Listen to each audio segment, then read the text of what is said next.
war on its people, with millions of refugees and injustice.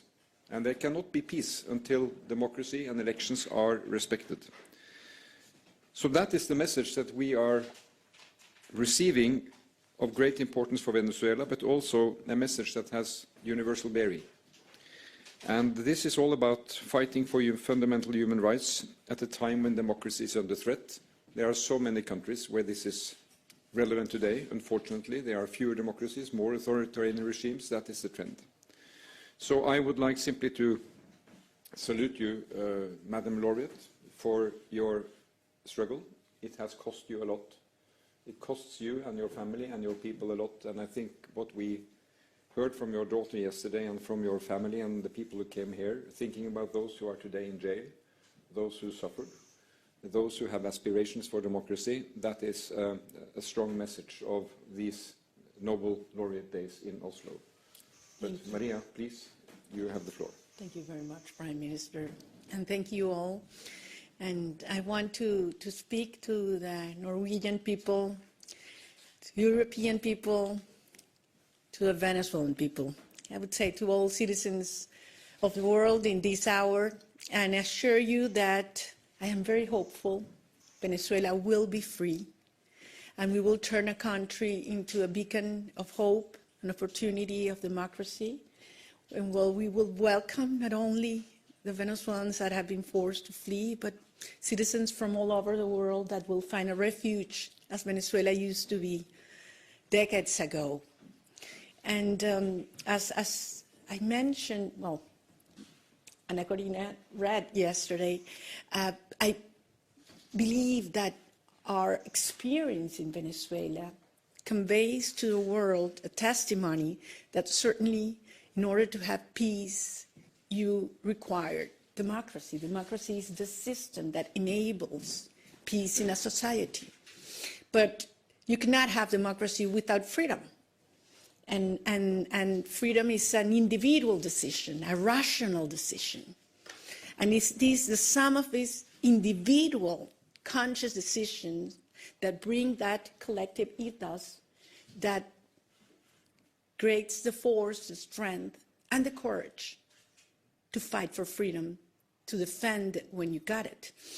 And that courage comes from the things that truly matter in your life, the things that you love. And when you feel that those things are most in danger, then the courage increases. That's why I am convinced that peace ultimately is an act of love. And that's what brought me here. The love of millions of Venezuelans for our country, for freedom, and for our children.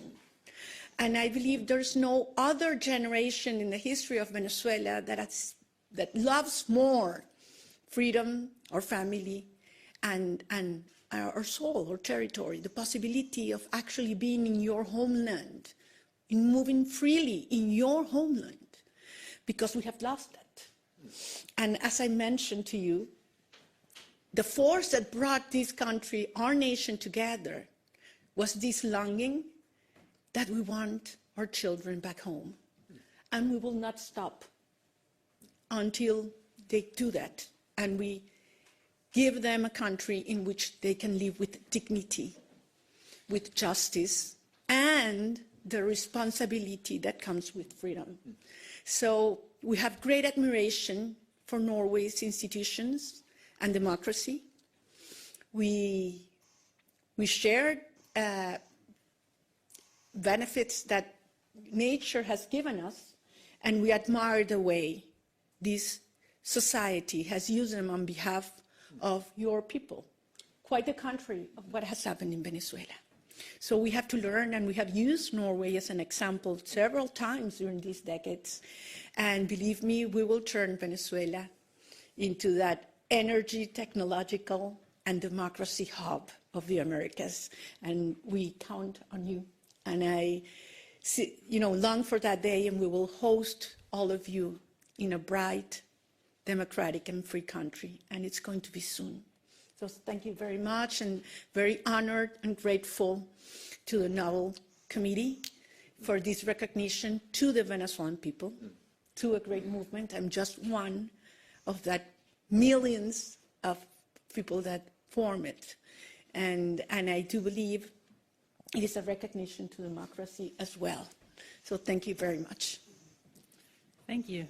So then we open up for questions. And the first question comes from the Norwegian broadcaster TV2. So, Ferris Shamdid from TV2 in Norway. I have a question for you, Maria Corina Machado. You arrived just a few hours ago and you got to reunite with your family in a very long time. How was that first meeting and how has your first hours in Oslo been? Thank you. I couldn't sleep last night, going over and over again that first instant when I saw my children. And for many weeks, I had been thinking of that possibility and which one of them I would hug first. And to tell you something, I hugged them the three at the same time, and it's been one of the most extraordinary spiritual moments of my life. And that happened in Oslo, so I'm very grateful to this city, something I will never forget, because at the end, I'm just one of millions of Venezuelan mothers that are longing to embrace their children and are not able to do that. That brings us together. And I made a promise to them. I would come here on their behalf to receive the prize, and I will take that prize back to them, because we will make it what I experienced hours ago. We will make it a reality for every one of them, those that have their children in jail, persecuted, in exile. We will make that happen. The next question comes from the Swedish broadcaster, Sveriges Radio. Hello, David Rasmus on Swedish Radio. Yesterday, the US seized a ship outside the coast of Venezuela. Would you welcome a US military intervention in Venezuela?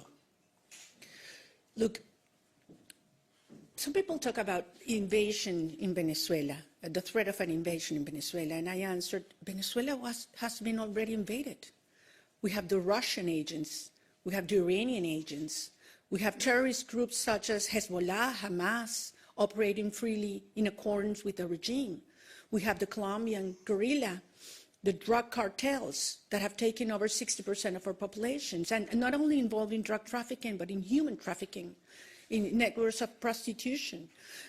So this has turned Venezuela into the criminal hub of the Americas.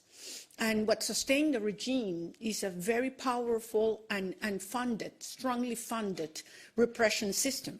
Where does that funds come from? Well, from drug trafficking, from the black market of oil, from arms trafficking, for human trafficking. We need to cut those flows. And once it happens and repression is weakened, it's over, because that's the only thing the regime has left, violence and terror.